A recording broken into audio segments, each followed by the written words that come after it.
Hello friend, જય દ્વારકાધીશ, રાધે રાધે। આજે આપણે બનાવશું દાળ ખાખરા। તેના માટે દાળ માટે મેં અહીંયા તુવેરની દાળ અને ચણાની દાળ, મગની દાળ, અડદની દાળ અને મસૂરની દાળ 5 દાળ લીધી છે અને મિક્સ કરી લેવાની છે। અને અહીંયા દાળ મિક્સ થઈ ગઈ છે। હવે સરસ પાણીએ ધોઈ લેશું। અહીંયા દાળ ધોઈને મેં સાફ કરી લીધી છે। તેમાં 2 ગ્લાસ પાણી ઉમેરી દઈશું બાફવા માટે।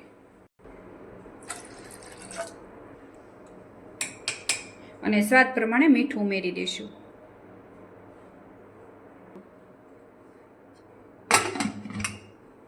અને ઢાંકણ ઢાંકી અને આપણે 3 થી 4 સીટી થવા દઈશું। અને અહીંયા તમે જોઈ શકો છો આપણી દાળ બફાઈ ગઈ છે અને હવે એને ઉકાળી લેવાની છે।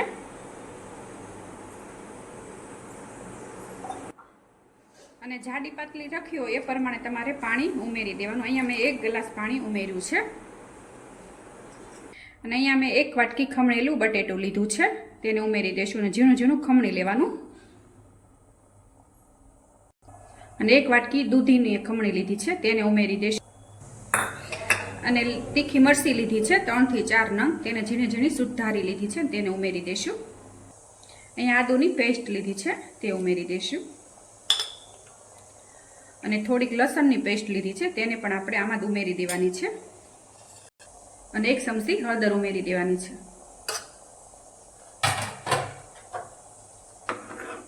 અને બધું મિક્સ કરી અને સડવા દેવાનું છે। દૂધી અને બટેટા આપણે ખમણીને ઉમેર્યા છે તે સડી જાય ને ત્યાં સુધી આપણે એને ઉકાળવાનું છે। અને આમાં તમારે સુરણ જો ખમણી ઉમેરવું હોય તો તમે પણ ઉમેરી શકો, તેનો પણ સ્વાદ સરસ આવે છે। અને જેટલી તમારે જાડી પતલી રાખવી હોય એ પ્રમાણે તમારે વેજીટેબલ ઉમેરવાના। અને તમે એકવાર ખાખરા સાથે આવી દાળ બનાવજો, બહુ સરસ બનશે। અને અહીંયા 1 ટમેટું લીધું છે, તેને મેં ઝીણું ઝીણું સુધારી લીધું છે, તેને ઉમેરી દઈશું। અને હવે દૂધી બટેટા ને બધું સડે ત્યાં સુધી આપણે ખાવા દેવાનું છે। અને અહીંયા ખજૂર મેં 4 થી 5 પેસી લીધી છે અને ઠળિયા કાઢીને અને ગરમ પાણીમાં સેજ બોળી દીધી હતી। અને હવે તેને પણ આપણે આમાં ઉમેરી દેવાની છે।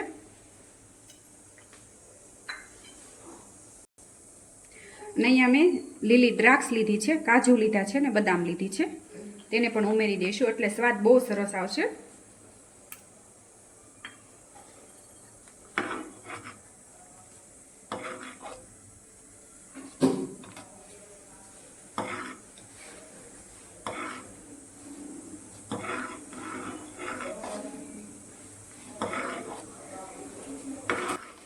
અને દાળ આપણી સરસ ઉકળી ગઈ છે અને બટેટા અને દૂધી ને બધું સરસ સડી ગયું છે। અને હવે આપણે એનો વઘાર કરવાનો છે।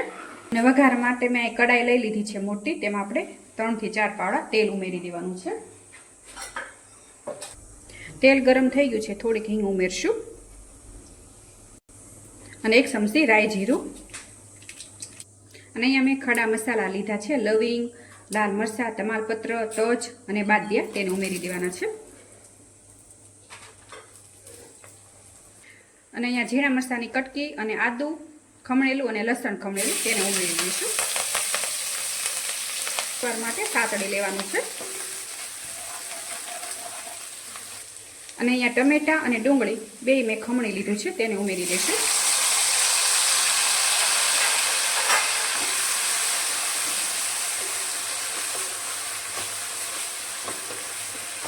અને થોડીક વાર માટે ડુંગળીને આપણે સાતળી લેવાની છે।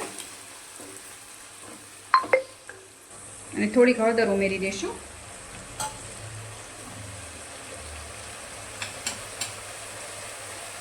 સ્વાદ પ્રમાણે મીઠું।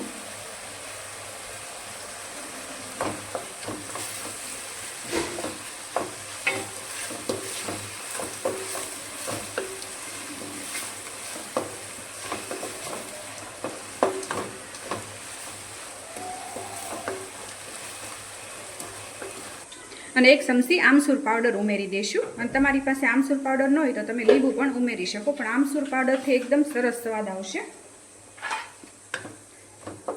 અને મિક્સ કરી લેશું।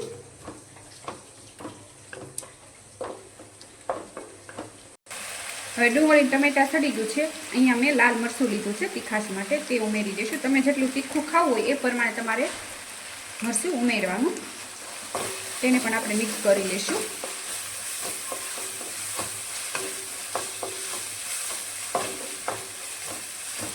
મસાલો ન બળે તેના માટે આપણે થોડુંક પાણી ઉમેરી દઈશું.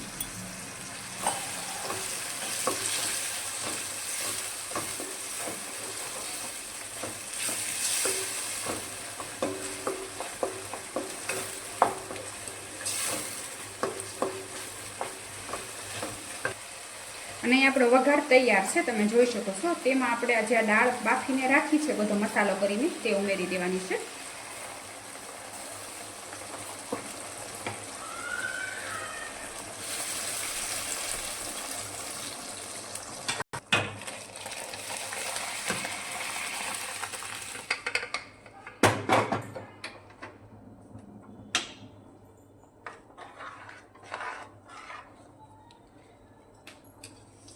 અને વઘાર સાથે મિક્સ કરી દઈશું અને થોડીક વાર માટે ઉકળવા દઈશું. અને ગળપણ માટે થોડો ગોળ ઉમેરી દેવાનો છે.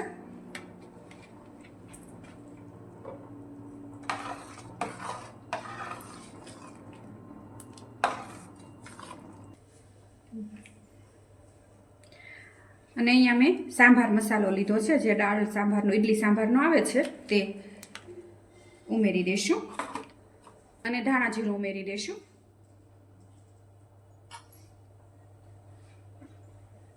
અને ઉપરથી કોથમીર ઉમેરી દઈશું.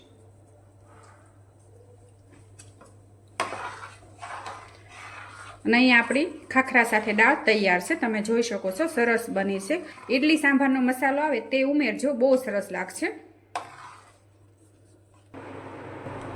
અહીંયા આપણી ડીશ તૈયાર છે, તમે જોઈ શકો છો. અહીંયા મેં મેથીના ખાખરા લીધા છે અને તમે સાદા પણ લઈ શકો. અને અહીંયા દાળ તૈયાર છે. અહીંયા મેં ગ્રીન ચટણી બનાવી છે અને આંબલીની ચટણી છે અને ડુંગળી સુધારી છે. અને તમે જોઈ શકો છો સરસ ડીશ લાગે છે અને જોતાં જ ખાવાનું મન થઈ જાય તેવી બની છે. અને મારી આ રેસીપી તમને ગમી હોય તો લાઈક કરજો, શેર કરજો અને સબસ્ક્રાઈબ કરજો. અને હું ફરીથી મળીશ એક નવી જ રેસીપી સાથે. ત્યાં સુધી જય દ્વારકાધીશ.